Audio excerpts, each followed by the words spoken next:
solamente los versículos del 1 y 2. Dice así la palabra del Señor. Estas son las etapas de los hijos de Israel desde que salieron de Egipto en orden de batalla, bajo el mando de Moisés y Aarón. Por órdenes del Señor, Moisés iba anotando cada etapa y cada lugar al que llegaban. Estas son sus etapas en el orden en que fueron avanzando. Tengamos un momento de oración. Señor, te damos gracias por esta tu palabra. Te damos gracias, Señor, porque sabemos que en cada palabra de la Biblia tú nos muestras algo acerca de tu Hijo Jesucristo. Te queremos pedir, Señor, que tú nos hables hoy día y que podamos ver cómo Jesús guía nuestra vida y a pesar de nuestro pecado, Señor, Él no se rinde. Te damos gracias y oramos en el nombre de Jesús. Amén. Este texto debe ser muy parecido o tan poco predicado como las genealogías. ¿Han escuchado alguna predicación de genealogía? Los más antiguos aquí sí la han escuchado, así que se los soplo. Sí la han escuchado. La genealogía de Jesús en Mateo capítulo 1. No se acuerdan. La memoria es frágil. Pero predicar sobre un viaje que va diciendo exactamente así. Partieron del desierto de Sinaí y acamparon en Kibrot Hatabá. Partieron de Kirot Catabá y acamparon en Haserot. Y así para adelante. Todos estos lugares. La pregunta es, ¿por qué razón en Números, o por qué razón, acá lo dice, el Señor le pide expresamente a Moisés que él registre cada una de las etapas y cada lugar donde ellos habían pasado, donde ellos habían acampado, donde habían estado un tiempo? Hay 42 etapas, 42 lugares, 42 campamentos, por decirlo así. Este es una lista de lugares, de 42 lugares del viaje de Israel. Uno puede pensar que son simples coordenadas del pasado. Por aquí pasamos y aquí estamos frente a la tierra prometida, a punto de recibir la promesa del Señor, aunque muchas veces no la hayamos creído. Pero no es así.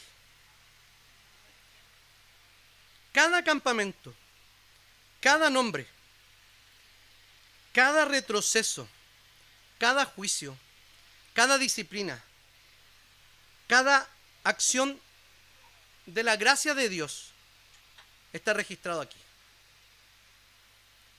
Entonces Números no es un mapa, Números 33, no es un mapa del desierto. No sé si mandé el mapa. Ya va. No se va a ver, no importa. Lo pueden mandar al grupo de la iglesia. No se ve. Ya. Ahora descubrí, no sabía qué se reflejaba ahí. Hace rato que quería ver qué se reflejaba. Entonces, no es un mapa del desierto, ahí lo tenemos. Gracias a los testigos de Jehová. Estaba entre el mapa de los testigos de Jehová y de los mormones, que son las mejores imágenes que podemos encontrar en internet. ¿Ya? Entonces, cada etapa del camino para Dios es importante. Él los guió en cada etapa que ellos avanzaron, en cada pecado que cometieron, en cada lugar que acamparon, en cada murmuración, en cada reclamo, en cada momento de adoración, en cada momento del camino al Señor le importa. Porque detrás de cada lugar que está mencionado aquí hay una historia o de gracia disciplina, de la fidelidad bíblica y de la fragilidad humana.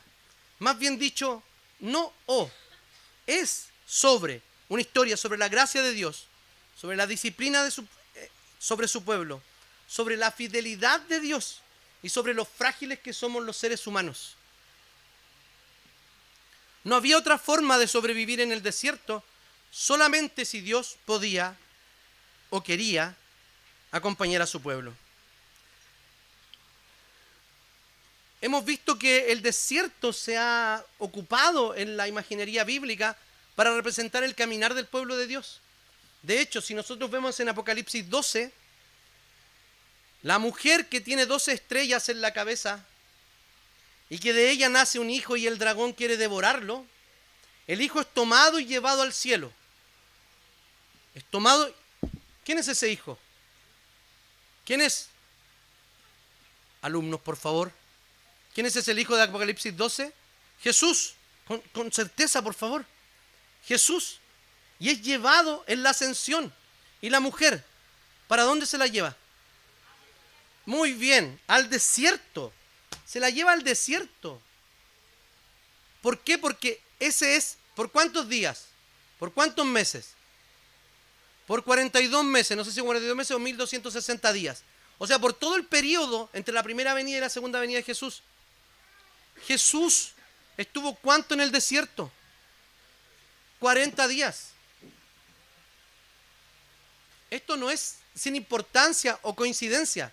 El desierto es un símbolo de la vida cristiana. Entonces, el peregrinaje en el desierto de Israel es definitivamente un anuncio de cómo Cristo nos acompaña en cada etapa de nuestra vida comunitaria y personal.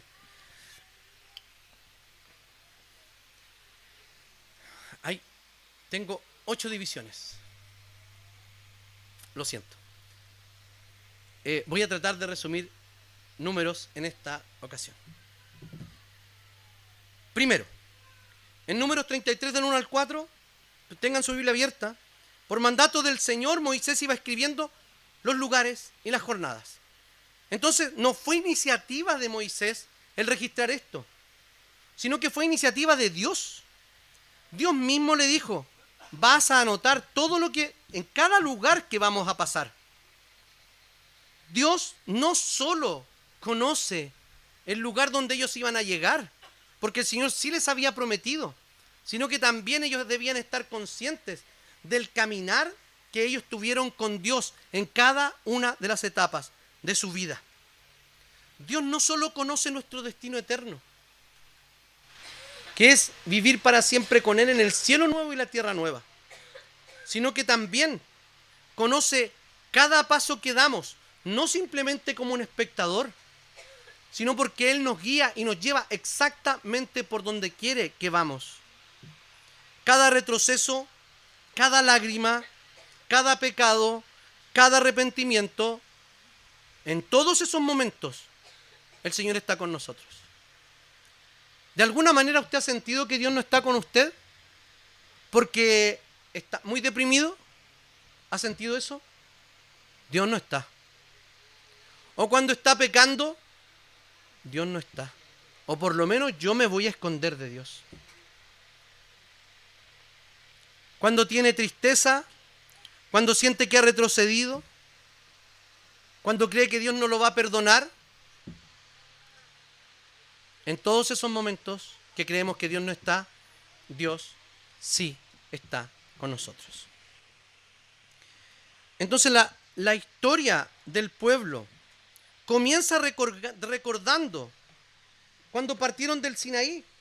El 4 dice, el 3 y 4, a los 15 días del mes primero, los hijos de Israel partieron de Ramasés, se pusieron en marcha un día después de la Pascua y lo hicieron con gran poder y a la vista de todos los egipcios.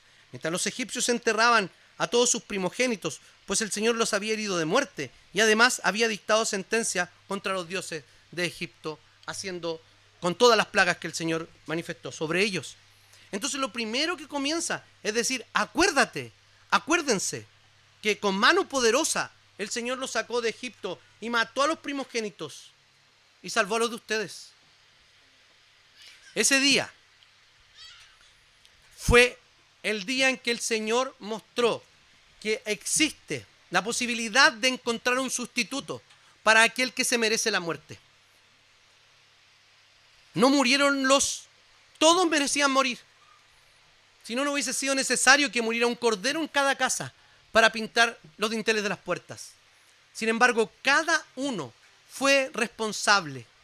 Cada uno merecía la muerte por el pecado. Pero ahí hubo un cordero pascual que tomó el lugar de los primogénitos de cada casa de los hebreos y murió en su lugar. Dios salva, no haciendo la vista gorda. El Señor salva sustitutivamente por derramamiento de sangre. Y es todo lo que hemos visto en el ritual y en el ceremonial judío. Y Dios libera a su pueblo, dando una sentencia en contra de los dioses falsos. Los expuso a todos. En esta etapa podemos ver a Jesús como nuestro propio Cordero Pascual. Cristo es nuestra Pascua, como dice Pablo. Ya no necesita morir ningún otro cordero. El Señor ya nos ha sustituido. No necesitamos presentar ninguna obra delante de Dios para ser salvos. Hoy día hablábamos con los niños del catecismo sobre el pacto de obras y entendieron que en esa época había que obedecer o morir. Pero el Señor dio una solución. Primero, de manera temporal, en el ceremonial hebreo. Luego, definitivamente, en Cristo Jesús. La muerte de Jesucristo inaugura nuestro propio éxodo espiritual, nuestro propio paso por el desierto. El desierto no es necesariamente malo. El desierto es donde Dios se manifiesta. Jesús estuvo allí y fue tentado. ¿Y quién lo sostuvo? El Señor lo sostuvo. Él fue tentado en todo, pero sin pecado. En el desierto. La iglesia, en Apocalipsis 12, es sustentada. ¿Dónde? En el desierto. No es un lugar malo. No es un lugar terrible. Es un lugar real. Donde la iglesia está hoy día. Jesús recibe el juicio para que nosotros caminemos libremente por este desierto acompañados por Él. Segundo tramo. Dios guía en medio de aguas y desierto. Desde Sucot a Etam, el pueblo entra en lo desconocido. Están en Pi Hahirot, frente al mar, atrapados. No hay forma de que pasen. El Señor pone una columna de humo para que no sean vistos. ¿Ustedes creen que a las empresas de seguridad se les ocurrió la nube antirrobo? No. ¿Conocen la nube antirrobo? Se prende la alarma y hay un humo dentro de la casa, no se ve absolutamente nada. No pueden robarse nada, tienen que arrancarse. Eso es lo que hizo el Señor en contra de los egipcios, que los tenían a la espalda. ¿Y qué hace el Señor? El Señor abre el mar rojo para que ellos pasen en seco. Recuerdo que dice la escritura que ni siquiera que se le mojó. ¿Se acuerdan? ¿O será alguna imaginación mía? Ni siquiera sus sandalias, ni siquiera su calzado. ¿Se imaginan un calzado mojado en el desierto? El daño probablemente que producían los pies. El Señor cuidó todos los detalles. Pasaron en seco. Una vez que pasaron, cerró el mar y los egipcios fueron sepultados en el agua. El Señor abrió un camino que era en realidad absolutamente imposible. El capítulo avanza, mencionando lugares como Mara, Elim, el Mar Rojo, el desierto de Sin, etcétera, etcétera. El agua cuando se vuelve amarga, cuando Dios les da un descanso inesperado en una especie de oasis. Y en Refidín, cuando no había agua para beber. Dios conserva a su iglesia por medio de su palabra, tanto en momentos de amargura y terribles, como en momentos de refrigerio. El Señor está siempre con nosotros. No los dejó abandonados en las aguas amargas. Ni tampoco los tenía con un cuidado tan especial cuando los llevó a Elim a darle un descanso. No, estuvo exactamente haciendo lo que Él quería y planificaba para su pueblo. Entonces, en nuestra vida no hay nada que sea azaroso. Tanto los tiempos de amargura como los tiempos de oasis son parte o formas en que Dios actúa en nuestra vida. Dios no está más o menos presente en momentos en que estamos así o asá. Dios está siempre presente. ¿Saben por qué? Porque Él lo ha prometido. Y no depende de nuestra percepción o de nuestra sensación de la presencia de Dios si Dios está o no con nosotros. El Señor Jesucristo no solamente ha abierto un camino, como pasó en el cruce del Mar Rojo, sino que dice que Él mismo es el camino. Y que Él mismo es la roca del cual sale agua. Y cada uno que beba de esa agua no volverá a tener sed jamás. Cuando ellos vieron un descanso, el verdadero descanso y en la verdadera entrada, la verdadera tierra prometida, no puede ser otra cosa sino Cristo Jesús.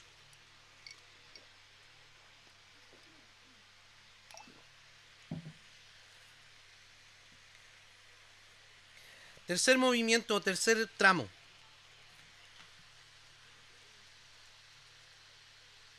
En Números 33, 15. Hay un solo versículo para este tremendo evento. Dice así. Partieron de Refidín y acamparon en el desierto de Sinaí. Si nosotros vamos a Éxodo 19 y 20, podemos encontrarnos con un tremendo evento. El Señor los había liberado de Egipto. Los había llevado a un lugar determinado. Luego los lleva al Sinaí, al monte Sinaí, para darles su ley. Ojo, no les dio la ley y les dijo, si ustedes cumplen esto, entonces van a ser mi pueblo. No, los elige como un pueblo insignificante y los lleva. Les promete, les dice cosas que ustedes, si cumplen mi pacto, serán mi tesoro especial. Serán reino de sacerdotes y un pueblo santo. Les está haciendo promesas antes de darle la ley. No somos hijos de Dios o no somos pueblo de Dios sin antes ser liberados. Lo primero que hizo el Señor fue liberarlos, hacerlos su pueblo y luego decirles, esta es la forma en que quiero que vivan, en distinción con los pueblos que les rodean. Y ahí hubo una tremenda cantidad, no solo los 10 mandamientos, sino leyes de todo tipo, que ya las pudimos ver el año pasado en Levítico. En el Sinaí el Señor habló desde el monte y le hizo sentir al pueblo la necesidad de un mediador. ¿Por qué razón? Porque el pueblo tenía miedo y le dijo, nosotros no nos vamos a acercar a ese monte, anda tú y habla con Dios. La necesidad de alguien que tenía que mediar entre ellos y Dios. Moisés es tipo de Cristo, en muchos sentidos, y en este sentido, como mediador en el pacto.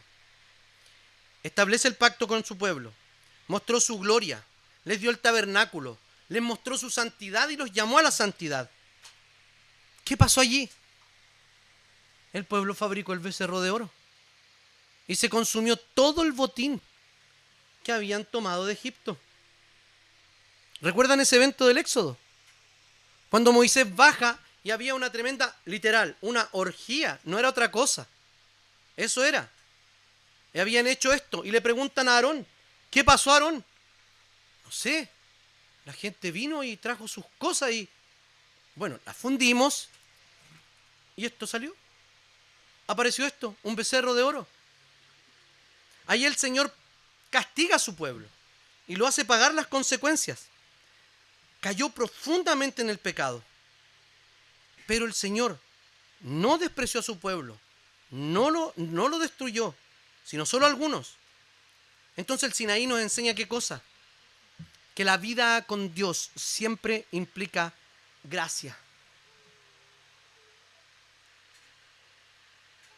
Nunca, nunca condena.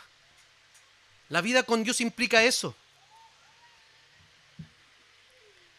Muchas veces nosotros somos muy autocomplacientes con nuestro propio pecado, pero muy exigentes con el pecado de otro. Déjeme decirle que su pecado y mi pecado merecían exactamente la misma condenación. Exactamente la misma. Estábamos en la misma situación, pero el Señor vino. ¿Cómo vino?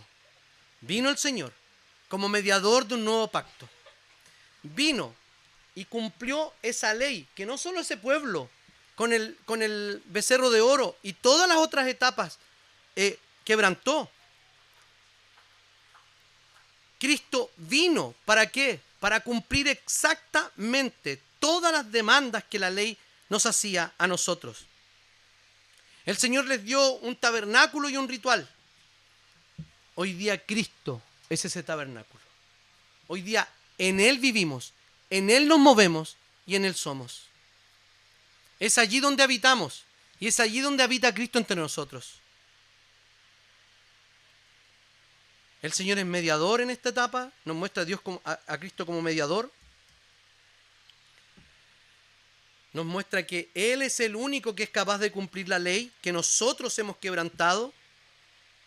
Y Cristo también es el tabernáculo viviente del templo de Dios. Y vino el Hijo, el Verbo, se encarnó, dice Juan capítulo 1, y tabernaculizó entre nosotros. Hizo tabernáculo entre nosotros. Emmanuel, Dios con nosotros. Hay un cuarto movimiento que es la sección donde hay rebelión y juicio de Dios. Es la más larga de este capítulo. Y hace referencia desde el capítulo 11, cuando el pueblo murmuró. ¿Recuerdan? De este pan despreciable que nos das. Mejor estábamos allá. ¿Y qué hace el Señor? El Señor les manda carne y los sacia de todo lo que ellos querían. Perdón, estoy en Éxodo. Y los sacia de todo lo que ellos querían. ¿Cómo extrañamos el pescado que comíamos en Egipto? Y los pepinos, melones, puerros, cebollas y ajos que nos regalaban. Ellos querían cambiar la primogenitura por un plato de lentejas. Preferían estar allá con el regalo seguro, con el sustento seguro y esclavos, que acá con toda la inseguridad aparente, pero en las manos de Dios. Dios proveyéndoles. ¿No es así como nosotros muchas veces estamos? ¿Cuántos de nosotros confiamos más en nuestras capacidades para nuestro propio sustento que el sustento mismo de Dios? ¿Cuántos de nosotros dependemos emocionalmente incluso de nuestro trabajo? Porque sabemos que de otra forma Dios no nos va a sustentar, o creemos eso. Entonces ponemos nuestra fe en aquellas cosas que son cisternas rotas, que no guardan agua. ¿Cuántas veces hemos confiado más en las cosas que en Dios? ¿Cuántas veces hemos deseado mejor estar en el mundo que con el Señor? ¿Cuántas veces queremos criticar a Dios y decirle a Dios cómo tendría que hacer las cosas? En Geserot, Miriam y Aarón criticaron a Moisés y el Señor defendió a su siervo y cayó también una disciplina sobre ellos. El Señor no permitió que hablaran contra Moisés, porque en definitiva no era que estuvieran hablando contra Moisés. Recuerden que cuando estaban hablando de Moisés, el Señor en definitiva dice que estaban hablando de Moisés, pero más adelante dice que están hablando de él, que están murmurando contra Dios. Cuando murmuramos en contra No del siervo de Dios como del pastor o no sé qué. Cuando murmuramos en general de la vida y reclamamos por nuestra inconformidad, lo que estamos haciendo es murmurar en contra de Dios y decirle a Dios que no tiene idea de lo que nosotros realmente necesitamos, porque no nos ha provisto de esto, porque nos tiene necesitados de esto y de esto otro. Señor, tú no tienes idea de lo que yo necesito. ¿No ha pensado que si el Señor está tremendamente y absolutamente comprometido con nuestras necesidades, aquello que no tiene y desea, ¿no será que realmente no lo necesita? Sino que son simples deseos, ambiciones, codicia.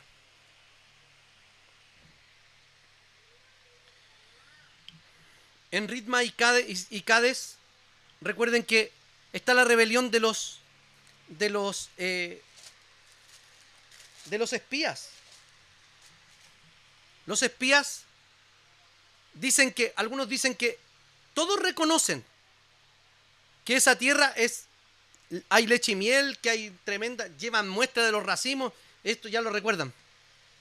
Pero algunos dijeron, pero hay gigantes, entonces no vamos a poder. El Señor cada vez que hablaba de la tierra les decía, esta tierra que yo les voy a dar, esta tierra que yo les daré, sin condición. Siempre la expresión de Dios fue en términos de promesa que iba a cumplir.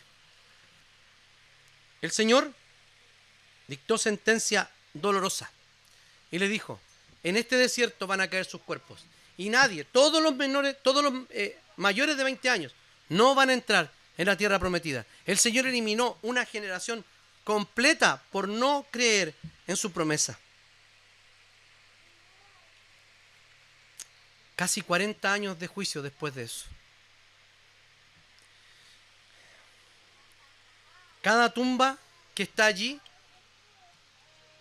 no tiene ningún nombre. Se perdió el recuerdo de ellos. ¿Cierto? Sin embargo, el Señor nunca nos va a dejar a nosotros en el recuerdo, en el olvido. Nunca, porque en Cristo estamos seguros. El Señor ha estado en cada etapa de nosotros. Allí fueron muchos infieles. Moisés golpeando la piedra y se le dijo que no iba a entrar. Aarón murmurando. Los espías también. Pero ¿saben qué? Cristo es el verdaderamente fiel, el verdadero Moisés. Cristo es el único en quien la fe no va a fracasar y no va a ser frustrada. Si ponemos la confianza en Jesús, el Señor no nos va a decepcionar. El Señor hoy día vence nuestra incredulidad. Esa incredulidad que manifestamos todos los días como este pueblo. El Señor no lo permite. Cristo no es Aarón. No falló como Aarón. Cristo no es según el orden de Aarón su sacerdocio, sino según el orden de Melquisedec. Él es el sacerdote para siempre. Aarón falló, Moisés falló, los espías fallaron, el pueblo falló. Por eso fue necesario que Cristo viniera, porque es el único que no falla. El movimiento siguiente, cuando falla el liderazgo, murmura otra vez. Aquí está el episodio de Moisés, allá hacia números 20. Cuando aquí está la roca y Moisés se descontrola, se cansa y se irrita. Y se hace como parte de Dios, como si Él estuviera dando el agua. Habíamos visto que Moisés era prácticamente el hombre más humilde que estaban. ¿Se acuerdan cuando dijo eso de él mismo? No lo escribió él, seguramente un editor posterior. Moisés nunca diría eso, si no sería contradictorio. El Señor lo eligió. Era el hombre que Dios quería que estuviera frente a su pueblo. ¿Pero qué pasó?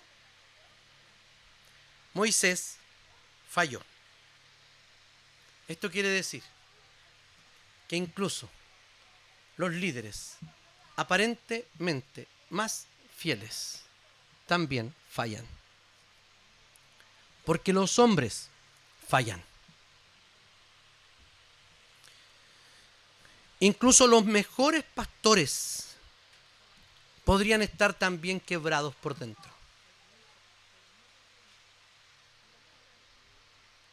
El liderazgo, o ser parte del liderazgo, ser pastor, estar intentando guiar por la palabra a un pueblo, no significa que seamos infalibles, ni tampoco que no vamos a caer nunca o que no tenemos necesidad de nada. Por eso, en esta etapa, Cristo es el único pastor que nos falla. En Él debemos tener nuestra confianza. Cristo obedeció en todas aquellas cosas que nosotros desobedecemos. Y Cristo es la roca, que no fue golpeada 2 veces. Cristo fue golpeado una sola vez. Y el agua sigue fluyendo para nosotros, porque en Él encontramos verdadera vida. En el sexto movimiento o tramo del monte, en el monte de Hor, muere Aarón y se le pasa el sacerdocio a otra persona, a Eleazar. Muere Aarón, muere una época, muere el sacerdote, aquel que estaba representando al pueblo delante de Dios. Imagínense lo que significa para ese pueblo. Y le pasa la túnica a Eleazar. Es un momento solemne, ¿saben por qué? Porque marca que una generación está terminando y también un sacerdocio que está cambiando.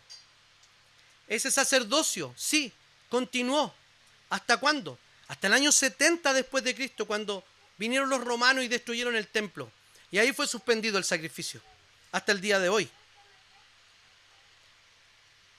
Pero nosotros no podemos contar esa historia.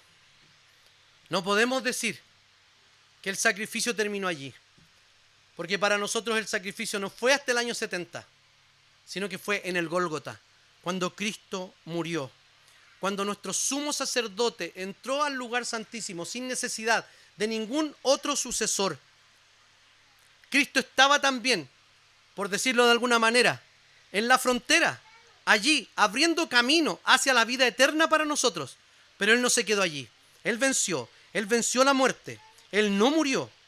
Cristo entra al lugar santísimo, no por ser un heredero de Aarón, sino por su propio mérito y por su propio derramamiento de sangre. A Él nadie le deja la túnica, ni a nadie le va a dejar la túnica, porque Él es nuestro sacerdote para siempre, permanente y eterno. O sea, tenemos delante del Señor a un sacerdote que está permanentemente intercediendo por nosotros. ¿Vivimos así nosotros? ¿Vivimos como si Cristo estuviera permanentemente intercediendo por nosotros delante de Dios? No. Porque muchas veces creemos y despreciamos tanto la obra de Jesús que creemos que nuestras propias obras nos van a ganar un mejor lugar delante de Dios. Y no es así.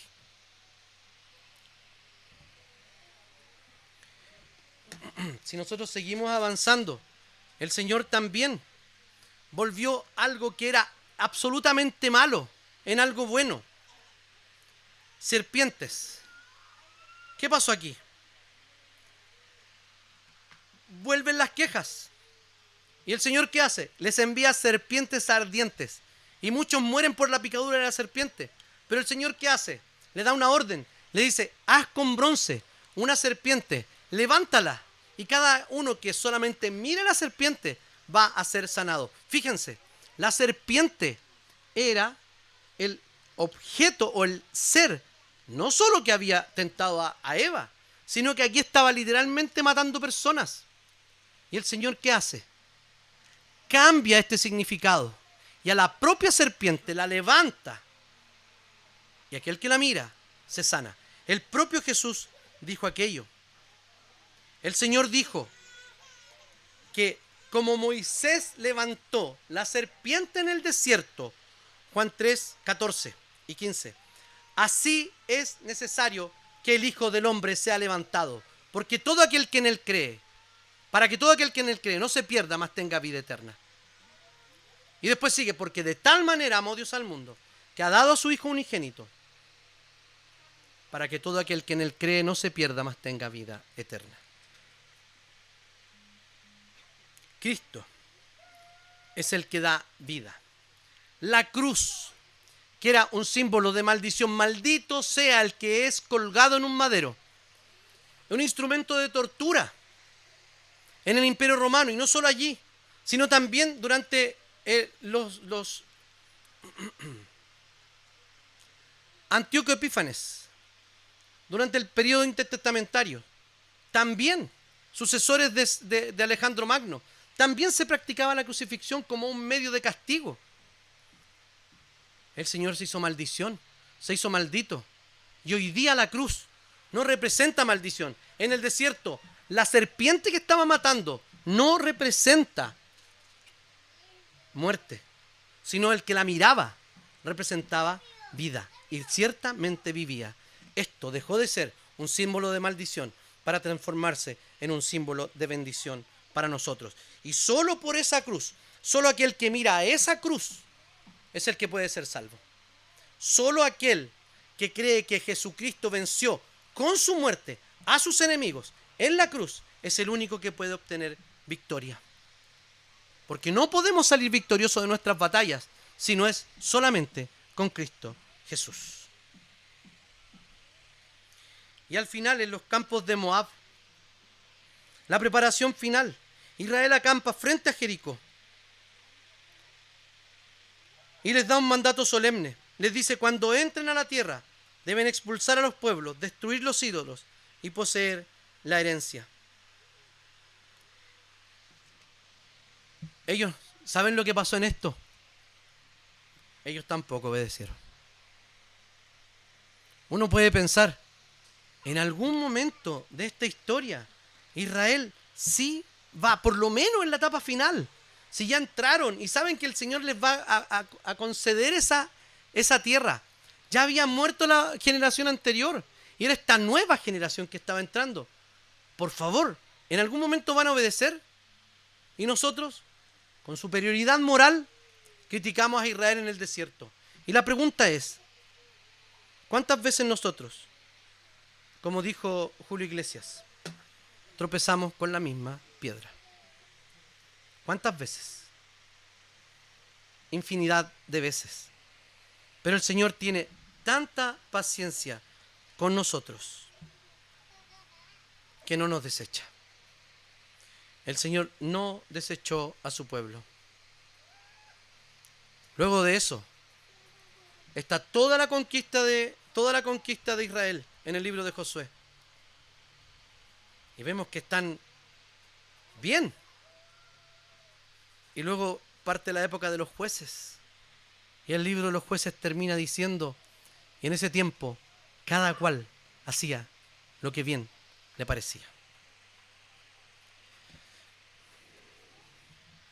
Josué dirige, reemplaza a Moisés y dirige al pueblo en la entrada a la tierra prometida, al cumplimiento, al reposo. Cristo es el verdadero Josué. Solo Él nos hace entrar en el reposo. Solo en Él encontramos reposo eterno. Hoy día, no. Porque seguimos con angustia, seguimos con pena, seguimos pecando, seguimos cayendo en la tentación, luchando contra el pecado, luchando contra nuestras propias oscuridades del corazón. Pero va a llegar el día en que eso ya no va a ser más. Va a llegar el día en que no va a haber ninguna lágrima. Va a llegar el día en que no va a haber ningún otro dolor, que no habrá muerte, que no habrá enfermedad, que la muerte va a ser vencida, solo porque el Señor ha vencido la muerte y ese será el último enemigo en vencer.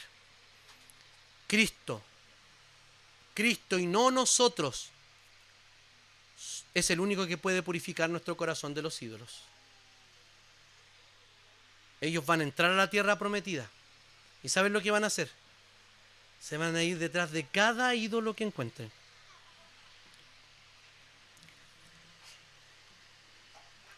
Cuando miramos el final del libro de Números, hay límites de la tierra, diciendo hasta dónde van a conquistar. La verdad es que Israel nunca ha poseído la tierra completa, pero Abraham sabía que fue el primero que se le prometió que la tierra, que la ciudad no era de este mundo. ¿Saben por qué? Porque Cristo es nuestra herencia final. Solo el Señor. Cuando nosotros creemos que las cosas de esta tierra son el final o son el objetivo, estamos muy equivocados, porque solo al Señor podemos darle el privilegio, solo Él tiene el privilegio de ser nuestra herencia que tenemos en los cielos. No hay otro. El Señor no puede ser reemplazado de ninguna manera. Tenemos que tener la confianza en el Señor, que Él y solo Él es nuestra herencia. El Señor es mi pastor. No es nada me faltará. Es nada me falta. ¿Saben por qué? Porque ya teniendo a Cristo, no necesitamos nada más. No necesitamos absolutamente nada más. ¿A quién tengo en los cielos sino a ti? Sin ti no quiero nada más aquí en la tierra. El Señor, solo Él, es nuestra herencia. Números 33, entonces, es más que una lista de lugares. Es un espejo del caminar con Dios. La salida de Egipto, el Señor sí nos ha liberado. Tantos lugares que hemos tenido que sortear, que parecían no tener camino, y el Señor nos ha dado el camino. Tantas partes donde hemos fallado, como el pueblo había fallado. Tantas veces que el Señor nos ha disciplinado, como el Señor vino y disciplinó. ¿Cuántas veces hemos sido dañados y solamente en Jesús podemos encontrar la sanidad? Cristo está presente en cada etapa de nuestro camino. El Señor nos guía, nos disciplina, nos restaura, nos sana y ciertamente nos va a llevar hasta el final. Ninguna etapa de nuestra vida es sin importancia. Ninguna de ellas tiene desperdicio. Ninguna jornada es al azar. Y ningún lugar, ninguna cosa de nuestra vida, ni el más ínfimo detalle, es insignificante o indiferente para Dios. Dios, el Dios de Números 33, es el Dios que escribe nuestra propia historia. Nosotros no escribimos nuestra historia. Y quisiera terminar este sermón y también la serie con el texto de Pablo a los Filipenses, capítulo 1, versículo 6, que dice así: estoy persuadido de que el que comenzó en ustedes la buena obra, la perfeccionará hasta el día de Jesucristo. Oremos al Señor. Señor y Padre nuestro, te damos tantas gracias por habernos permitido estudiar, Señor, leer este libro tan poco leído, tan poco predicado, Señor.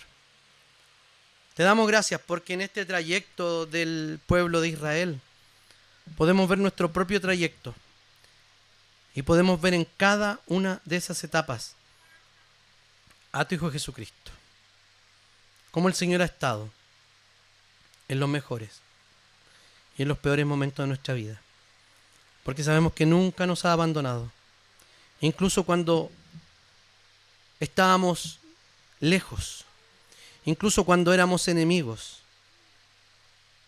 Tú nunca permitiste, Señor, que estuviéramos solos. Te damos gracias y te pedimos, Señor, y queremos disponernos en tus manos para que tú termines la buena obra, o continúes, Señor, la buena obra que vas a concluir cuando nuestro Señor venga. Te damos gracias y oramos en el nombre de Jesús. Amén.